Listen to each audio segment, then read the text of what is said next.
Welcome back to Drive Your Thoughts podcast. I'm your host, Master Coach Carrie Marshall, and it's time to go after those goals. Yeah, whether ready or not, life's coming hard, no breaks, no stop.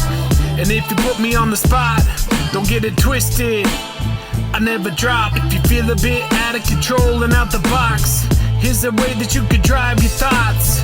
Turn this podcast on, it's a lock. Carrie Marshall on the clock. Welcome back to Drive Your Thoughts podcast. I'm Carrie Marshall, and today I wanted to talk to you about something called forecasting your future. So we all have access to the forecast for the next 5 days, 10 days, anything like that for the weather. And we all know that oftentimes when you look at it, it can change really quickly. I was just on my weather app. It's something that I always look at. And I noticed that the day before, it said that it was going to rain. Well, then today I looked at it and the forecast was different. Notice that even though that changes, we still look at the weather forecast. So what I want to talk to you today about is forecasting for your future. So how are you actually looking at the forecast for what's going on in your life and then preparing around that? So I just got off a coaching call with one of my clients, and he was talking about where he's at in his job. He likes his job, but he said, I realize that this is not going to be the place that I'm going to be at forever. And I said, oh, great. So where do you think you want to go? And that's where he got really anxious. He said, this is the part I don't like. And I said, what don't you like about your life, about your dreams, about your goals? And he said, because it just gets really overwhelming to think about what my future is supposed to be. So we want to really look when we're talking about forecasting the future. Oftentimes we get in our own way by not looking at the forecast. So think back about the weather. You know, if you're going to be planning a wedding, a big event, one of the things that you absolutely look at is the weather forecast. You want to know what to expect, even if it doesn't happen. So when I was talking to my client about wanting to leave his job eventually in the next couple of years, when we talked about the forecast, he said that the forecast made him anxious. Now, we all know that it's not the forecast of his future that's making him anxious. It's his thoughts about the forecast. So it's the exact same thing when we're talking about weather. We get nervous for those big events when we don't know what's going to happen. I can't know what I'm supposed to prepare for if I haven't looked at the forecast. And so I might get really, really concerned about all of the things that might happen, instead of really coming back to myself and saying like, okay, if I'm getting married in July, there's a very, very, very minimal chance that it will snow. Could it? Absolutely. But do I need to get everything ready for the snow? No. So when we were talking to my client about his forecast for his future, we had to really break down and see, what are you so worried about? What makes you anxious? And what made him anxious was possibility. He was so worried about the possibility of what was out there that he forgot to remember that he got to decide what he was doing. So as we started to break down the business, we started to see several different things. Number one, he didn't want to start his own business. This wasn't something that had ever interested him. But he said, I know that a lot of people are starting their own business. He said, I know a lot of people ask if I will because they think I'm a really great business person. But he said, I just really don't want the headache of being an entrepreneur. I love going all in on other people's stuff. So right away, we were able to forecast out that the possibility of him working for himself was probably off the table. So as we took that one thing off of the table, he said that already he felt a lot of the anxiety die down. So I want you to see that when we're forecasting for the future, it's not that it's always going to happen a certain way, but what we're doing is we're taking and we're looking at your life and choosing intentionally what you want to show up for and what you think it's going to look like. Now, just like we talk about with the weather, you can't forecast everything that's going to happen. As much as this is what so many of us want to do, we want to control our life. We want to control the future. We want to control what's going to happen to us. It just doesn't happen that way because, like we've mentioned before in several podcasts previously, you are in charge of your life, your actions, your feelings and emotions, but there's also things that are happening to you, those circumstances that are happening outside of you that you have no control over. We don't know what's going to happen with the economy. No one could have told us that the pandemic was going to shut down businesses that were in business for years and years that everyone thought were very secure. We didn't know that. So when we talk about securing and looking to your future, we want to remember that the forecast is what we think is going to happen. It's not a guarantee. We can't guarantee anything for the future, but we can set up for the future that we want to have. So let's talk about your forecast for your future. The first thing that I want to do as you think about the forecast for the future is I want you to think about where you're at right now. And the very first thing that I always tell all of my clients is make a list of what you have currently in your life. What is it, and do you want it still? Now, this is one of the most important things because oftentimes we have things in our life that we want, but we don't think about wanting them. I want to be married to my husband. I want to have 3 children. We just got a puppy. I want to have a puppy and a dog. These are things that I have currently in my life, but I need to know that in the forecasting for the future, do those things stay the same? And so when we can start with the current reality of our lives, then we're able to forecast out and start with those very, very simple questions. So write out where you work. Write out how much you're making. Write out all of these different things for yourself. So then you can say, do I want to forecast this out in the future? Is it important to me? Or is this something that needs to be changed, adjusted, adapted, or deleted from my life? So start when you're forecasting the future with what you have right now.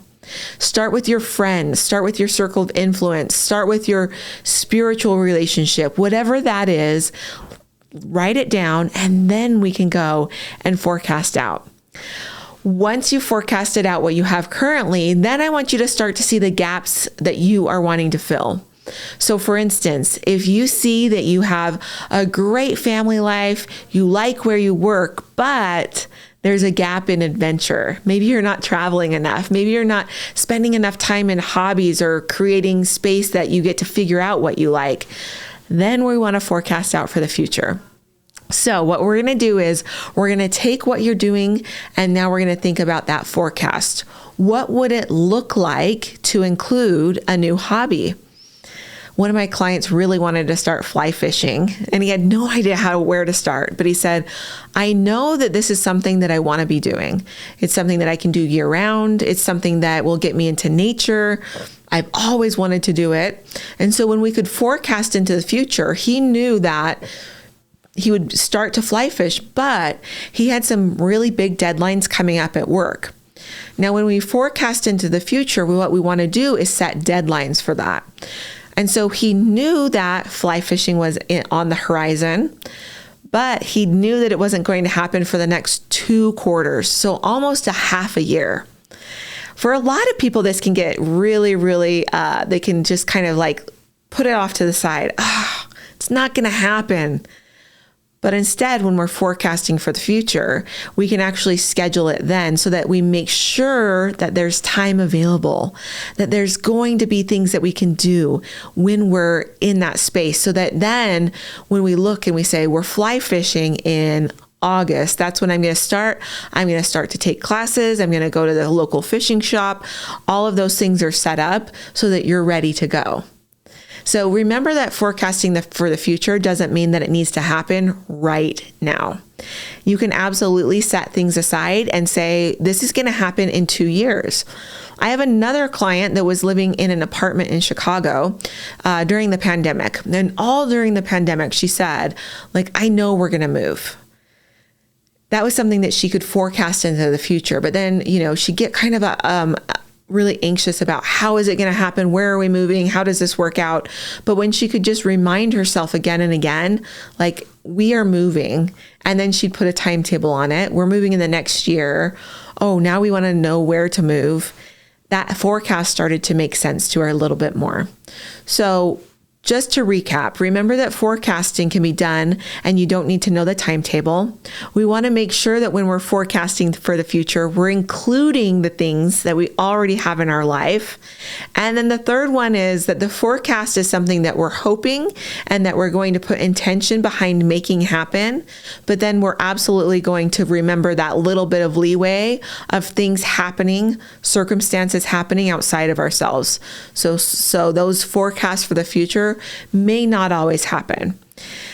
And a side note on that, sometimes they have to happen differently than we think they're going to.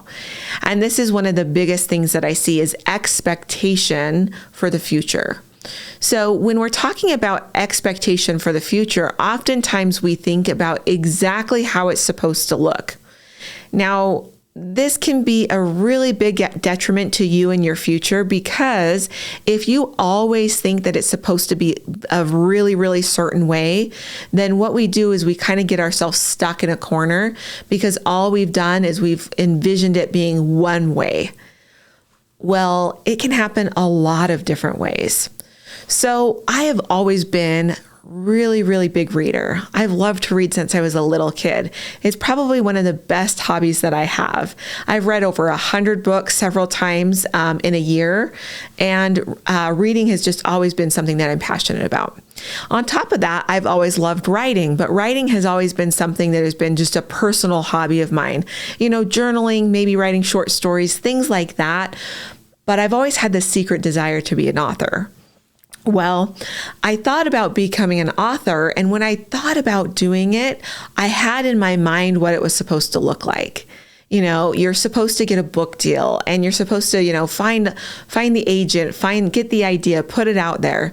Well, that felt really big and daunting to me. But I continued to kind of mull it around in my head, but didn't really do anything with it, right?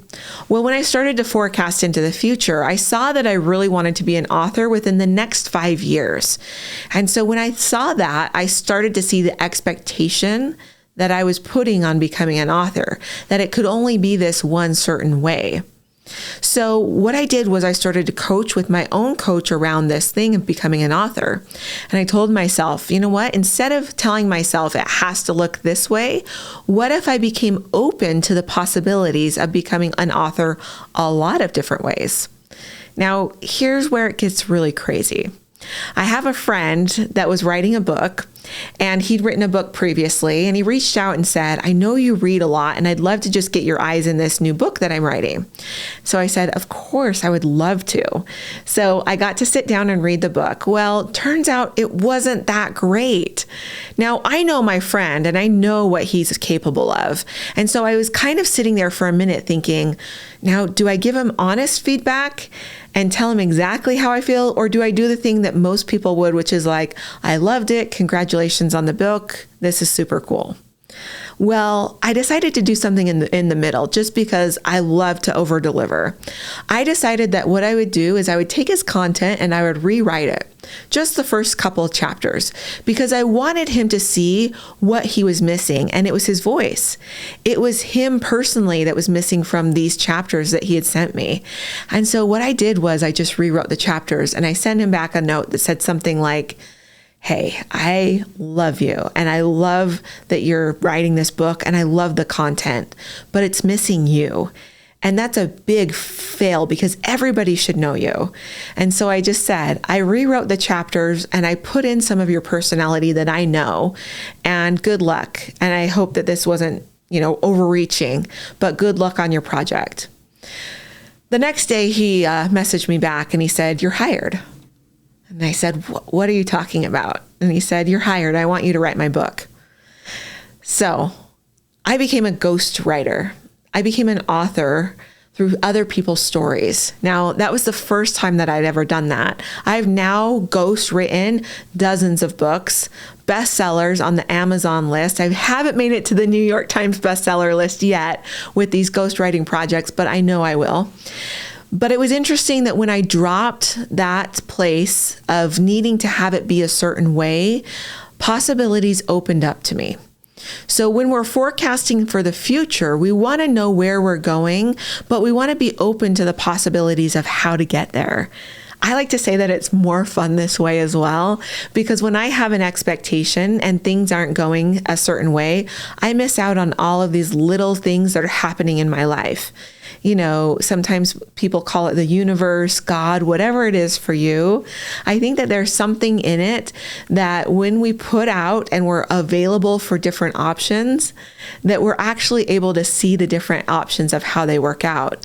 Now, I'm a ghostwriter. Like I said, I've written dozens of books for dozens of different people. And I'm still wanting to write my own book. And that's definitely something that's on the horizon for this next year, which is really exciting for me. But I'm so glad that I didn't wait to tell myself that it needed to look a certain way. So as we forecast into the future for all of you, I want you to remember that the forecast is there and that we want to be able to see that it can happen and that we're available for it to happen, but that we're going to be open for how it's going to happen. So when you're stuck somewhere, I want you to know that forecasting to your future can be a way of helping you get out of the rut of life. Too often I'm seeing my friends and acquaintances and clients come to me and they're just stuck doing the same thing over and over again. And they're a little bit miserable, but they don't want to tell anybody because they say things like, I know I should be happy because I have a great family, I have a successful business, whatever it is for them. But then they're feeling this pull that they should be doing something more, or this drive or desire to do more, be more, experience more, but they're not forecasting into the future. I remember that I hit every single thing that I wanted to do from the time I was a little kid at about 23, 24, maybe 25. But all I really, really wanted to do was I wanted to be married and have kids and live in a house. That all happened about 25. I started to have kids. I was married. We had a townhome that was great. And I remember thinking that this was what I had planned for my entire life. Oh, and the marriage, of course, the wedding, those type of big events. But I was 25 and I had hit everything that I wanted to. And I kind of thought to myself, is this it? I know I'm going to be grateful and this is amazing, but is this it? I'm 25. And so I had to forecast for the future. I had to decide what the future was going to look like because I wanted more and I wanted to do more.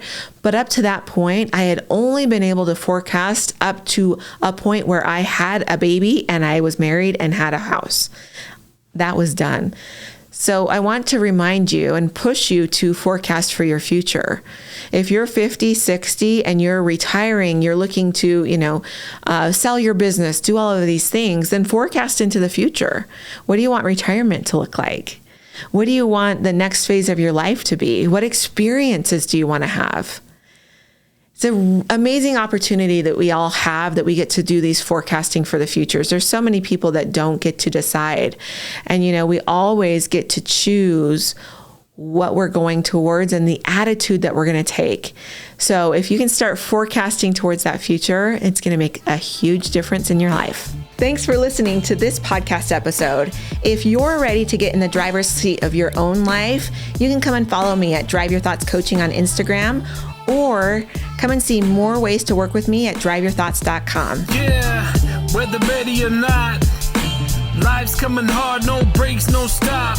And if you put me on the spot, don't get it twisted, I never drop. If you feel a bit out of control and out the box, here's a way that you could drive your thoughts.